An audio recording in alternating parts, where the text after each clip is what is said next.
तार लेकर जाती हमको गांव के उस पार। ओहो, निकला हूँ मैं करने दूध का व्यापार। मनसुख सुनीता चाची के घर के बाहर साइकिल रोकता है और घंटी बजाता है। काकी, आ जाओ, दूध ले लो। लाओ भाई, आज जरा आधा लीटर दूध ज्यादा दे देना, मेरी बिटिया को खीर खाने का मन है। हाँ हाँ, अभी ले लो, बढ़िया सी खीर बनाकर खिलाना बिटिया को। मनसुख फिर से साइकिल लेकर दूसरे घर दूध देने चला जाता है। अरे मनसुख भाई, ये लो तुम्हारे दूध के पैसे, आज महीना पूरा हो गया ना? हाँ दीदी, लाओ दो। आपका हिसाब एकदम साफ रहता है, आप एकदम समय पर पैसे दे देती हो।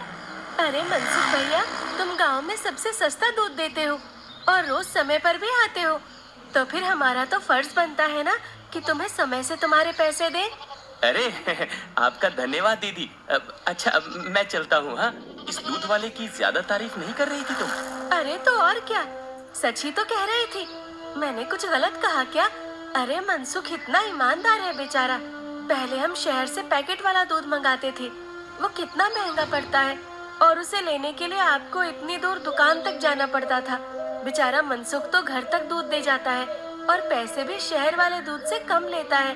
और तो और। अरे बस बस भाग्यवान, और ना बताओ। मैं समझ गया कि मनसुख बहुत बेचारा और ईमानदार है। अब मुझे माफ करो और जरा एक कप चाय पिला दो। हाँ हाँ, अभी लाती हूँ। उधर मनसुख अपना सारा काम खत्म करके घर पहुँच जाता है। अरे आप आ गए, आज देरी हो गई। अरे पूछो मत, साइकिल का टायर रास्ते में पंचर हो गया था, उसे ठीक कराने में बहुत देर लग गई। ओहो, तो आप एक मोटर गाड़ी क्यों नहीं खरीद लेते? इस साइकिल पर काहे चलते हैं जब ये इतनी खटारा है तो? ताकि मैं भोला, सीधा और गरीब लग सकूं। क्या क्या मतलब? अरे अगर मैं मोटर गाड़ी से चलने लगा तो गांव वाले सोचेंगे नहीं कि इस गरीब दूध वाले के पास इतना पैसा आखिर आया कहाँ से? हाँ, कहाँ से क्या? दूध बेचकर? और कैसे?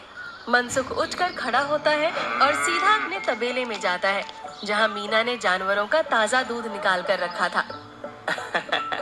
लेकिन सबको पता है कि सिर्फ दूध बेचकर कोई मोटर गाड़ी खरीदने के लायक नहीं हो जाता है। मनसुख ताजा दूध निकाल कर उसमें अरारोट मिलाने लगता है। अरे रुकिए रुकिए, ये दूध तो हमारे इस्तेमाल का है, इसमें अरारोट क्यों मिला रहे हैं? अरे मूर्ख औरत, कितनी बार तुमसे कहा है कि हमारे इस्तेमाल का दूध अलग रखा करो। यहाँ तबेले में मैं सिर्फ बेचने वाला मिलावटी दूध ही रखता हूँ। जी जी, माफ करिएगा, अभी हटा देती हूँ। गांव वालों की सोच के विपरीत मनसुख राम तो एक बहुत ही लालची और चालाक दूध वाला था। मीना दूध हटाकर ले जाती है और मनसुख हंसता हुआ खुद से कहता है, गांव वालों की नजर में मैं एक बेचारा गरीब दूध वाला हूँ, तो वही रहने दो। मेरा असली चेहरा कभी किसी के सामने नहीं आ पाएगा। और मैं ऐसे ही मिलावटी दूध बेच बेच कर बहुत सारा धन जमा करता रहूंगा।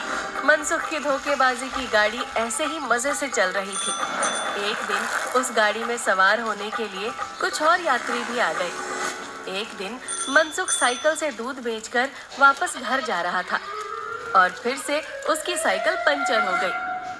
अरे ये खटारा तो नाक में दम कर रखी है, अब फिर से इसको बनवाना पड़ेगा। मनसुख छोटू पंचर वाले की दुकान पर जाता है। अरे भैया, फिर से आ गए आप? अरे अब तो आप एक नई साइकिल ले ही लो, आपकी साइकिल का पंचर बनाते बनाते हम थक गए भाई। अरे कहाँ छोटू भाई, घर में दाना पानी चल जाए वही बहुत है, अब कहाँ नई साइकिल खरीदेंगे हम जैसे गरीब। छोटू साइकिल ठीक करने लगता है और मनसुख वहीं खड़ा रहता है। बगल में एक भजिया वाले की दुकान थी। अरे भैया, इसे ठीक करने में 15-20 मिनट लगेगा, आप कब तक खड़े रहेंगे?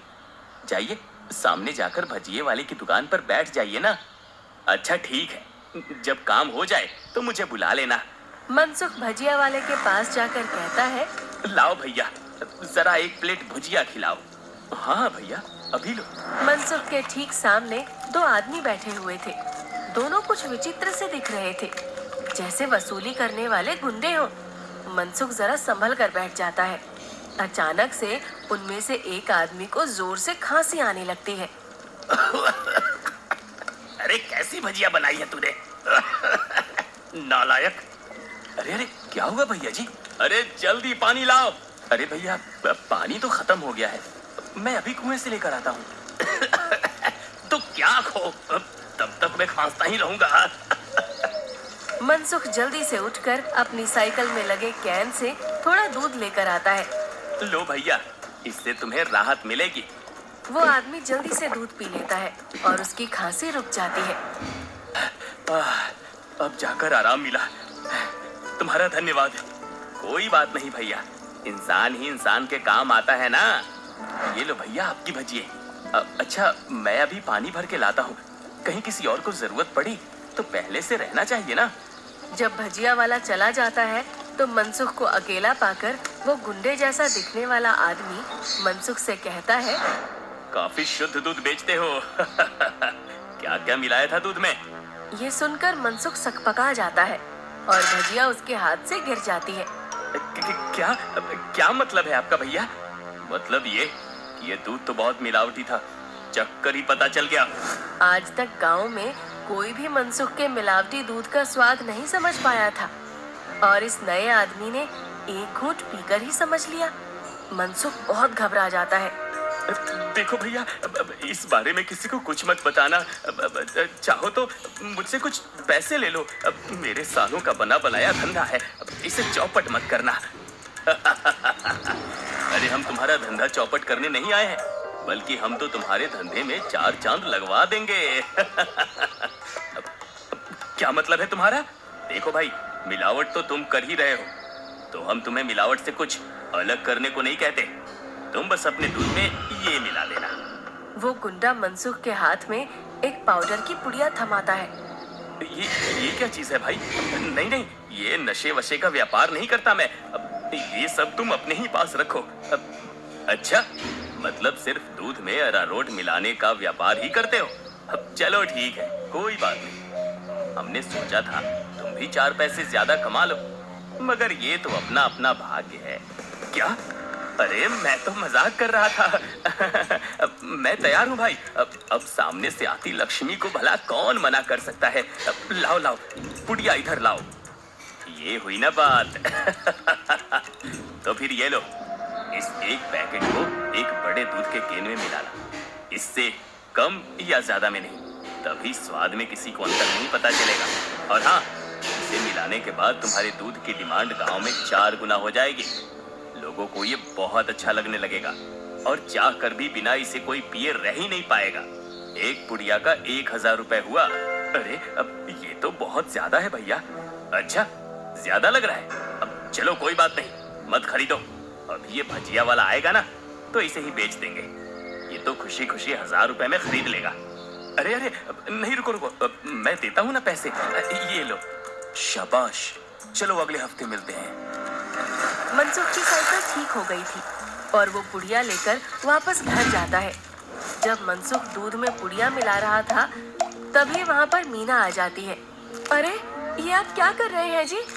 ये है जल्दी से अमीर होने का शॉर्टकट। अब बहुत हुआ अरारोट मिलाना, अब देखो कितनी जल्दी हम अमीर होते हैं। अरे वाह, आप तो बहुत समझदार आदमी हैं। कितना अच्छा हुआ जो मेरी माँ ने आपसे मेरी शादी करवाई। अच्छा, काश मैं भी ऐसा ही कह सकता, भाग्यवान। जी क्या? मैं समझी नहीं। नहीं नहीं, कुछ नहीं। अच्छा ठीक है, मैं खाना बना रही हूँ, आप जल्दी से हाथ मुंह धोकर आ जाइए। 1 हफ्ता बीत गया और मनसुख के दूध की डिमांड वाकई में बढ़ गई थी। उसे अच्छा खासा मुनाफा होने लगा था और उसका लालच भी अब 2 गुना हो गया था। मुझे कम से कम 10 पुड़िया दे दो, लेकिन हमेशा संभल कर इसका इस्तेमाल करना। कुछ भी हो जाए, हमने जितना बोला है उससे ज्यादा पाउडर मत मिलाना दूध में, वरना लेने को देने पड़ सकते हैं। हाँ हाँ, मैं ध्यान रखूंगा। मनसुख रोज की तरह सुनीता काकी के घर में दूध देने जाता है और आवाज लगाता है, काकी आ जाओ, दूध ले लो। मनसुख के आवाज लगाने पर अंदर से सुनीता काकी की जगह एक जवान लड़का आता है। लाओ भैया, दूध मुझे दे दो। अरे आप कौन है? आपको पहले तो कभी गांव में नहीं देखा। अरे मनसुख, ये मेरा भतीजा है, अपने पिताजी के साथ यहाँ कुछ दिनों के लिए छुट्टी पर आया है। अच्छा, छुट्टी पर? शहर में क्या नौकरी करते हो भैया? पुलिस में हूँ। पुलिस का नाम सुनते ही मनसुख घबरा जाता है और उसके हाथ से बर्तन छूट जाता है। सारा दूध नीचे गिर जाता है। अरे अरे, ये क्या हो गया? ये दूध कैसे गिर गया? वो गलती से हाथ से बर्तन फिसल गया था काकी। कोई बात नहीं, दूसरा दूध दे दो।